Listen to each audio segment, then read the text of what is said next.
नमस्कार मित्रों, ज्ञान की बात में आप सभी का फिर से एक बार स्वागत है। आज ज्ञान की बात में हम बात करेंगे सरल योग भाग 2 पर। सरल योग पर हमारे पिछले वीडियो में हमने जानने का प्रयास किया जीवात्मा, मनुष्य जन्म तथा मनुष्य जन्म के उद्देश्य के बारे में। साथ ही सनातन ऋषियों द्वारा दिए गए प्राचीन भारतीय ज्ञान विज्ञान को लेकर विदेशी विद्वानों का क्या मत रहा, यह भी बताने का हमने प्रयास किया। भारतीयों के प्राचीन ज्ञान विज्ञान को लेकर विदेशी विद्वानों एवं खोजकर्ताओं के विचार यहाँ हमने इसलिए बताना आवश्यक समझा क्योंकि अधिकतर भारतीयों की यह मानसिकता बन चुकी है कि जो विदेशी कहेंगे वही सत्य। भले इससे हमारा दुर्भाग्य ही कहे, किंतु यही वास्तविकता है। इस भाग में हम जानेंगे मनुष्य देह, आत्मा तथा आत्म साक्षात्कार को लेकर सनातन सिद्धांत क्या कहते हैं। मनुष्य देह 5 कोशों से बना है। पहला है अन्नमय कोश, अर्थात हमारा भौतिक शरीर जिसे हम छू सकते हैं। दूसरा है प्राणमय कोश, मनुष्य के भौतिक शरीर के भीतर का वह शरीर जो अपने आप में चेतनामय है।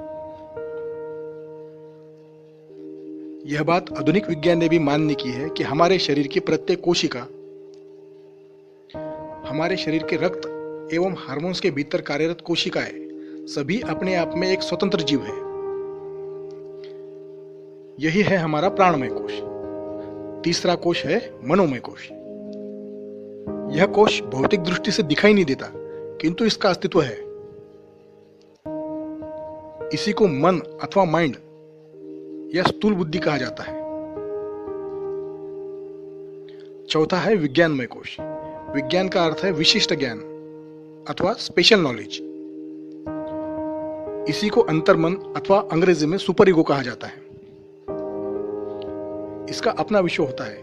इससे हमारे सामान्य बुद्धि एवं शारीरिक गतिविधियों से कोई लेना देना नहीं होता।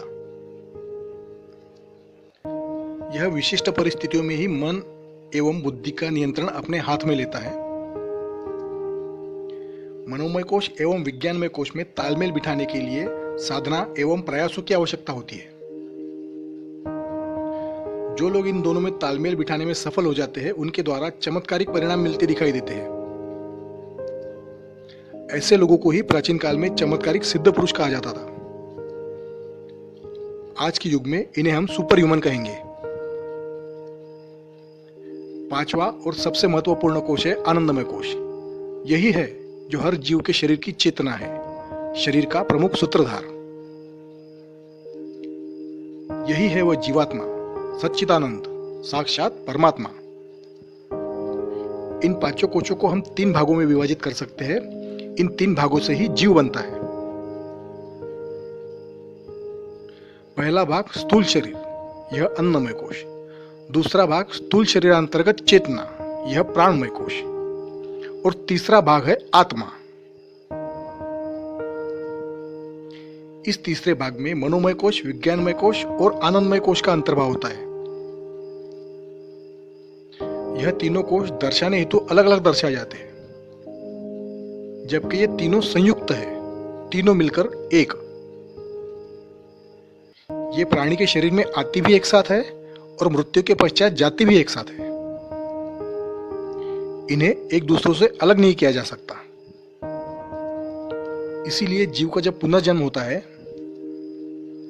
तब उसकी स्मृतियां, स्वभाव आदि भी उसके साथ जन्म लेते हैं। उनमें बदलाव नहीं होता। अंतिम तीनों कोशों की तिकड़ी एक होते हुए भी अलग अलग होती है। यह बात जरा हमें समझनी होगी। अन्नमय कोश यानी आत्मा, प्राण ऊर्जा, एनर्जी, यही जीव के जीवन का कारण होती है। जैसे कि हमें पता है, यह आत्मा स्वयं परमात्मा का ही सूक्ष्म अंश है, अर्थात आत्मा यह सर्वशक्तिमान और सर्वज्ञानी है। किंतु दिक्कत यह है कि जीव द्वारा अपने जीवन काल में किए गए कर्मों के कारण जो विकार उसके मन में अर्थात मनोमय कोश में उत्पन्न होते हैं, उन विकारों की परतों के कारण आत्मा इस तिकड़े में रहते हुए भी मनोमय कोश से संपर्क में नहीं रहता। विकार जितने अधिक, उतनी मन और आत्मा के बीच की दूरी अधिक होती है। इसके विपरीत मन में विकार जितने कम होते हैं, मन और आत्मा के बीच की दूरी उतनी ही कम होती है।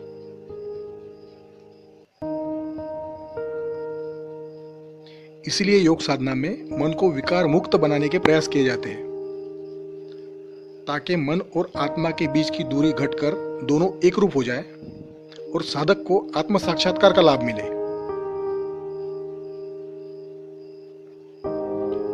साधना द्वारा मन जब विकार मुक्त हो जाता है, तभी साधक को आत्म साक्षात्कार होता है। इस स्थिति में साधक के चारों कोश पांचवें आनंदमय कोश के संपर्क में एवं सीधे नियंत्रण में आ जाते हैं। अर्थात साधक तब स्वयं परमात्मा बन जाता है। उसमें विश्व का कोई भी कार्य करने का सामर्थ्य उत्पन्न हो जाता है। तब बिना सुने, बिना जाने, बिना कुछ पढ़े ही विश्व का समस्त ज्ञान विज्ञान उसके भीतर अवतरित हो जाता है। अब तक हमारे द्वारा बताई गई बातें अधिकांश विज्ञानवादियों को काल्पनिक या अवास्तव लग सकती है। ऐसे लोगों को हम येल यूनिवर्सिटी अमेरिका के डॉक्टर हेरोल्ड बर तथा एक अन्य वैज्ञानिक डॉक्टर एडवर्ड रसेल द्वारा किए गए प्रयोग एवं निकाले गए निष्कर्ष देखने की सलाह देंगे। ब्रिटेन के डॉक्टर हेरी प्राइस और अमेरिकी वैज्ञानिक डॉक्टर हेरवर्ड कैरिंगटन आदि की खोज भी इस दिशा में महत्वपूर्ण सिद्ध होगी। शेष भाग हम ज्ञान की बात के अगली वीडियो में लेकर आएंगे। आशा है आज की ज्ञान की बात से भी आपका ज्ञानवर्धन हुआ होगा।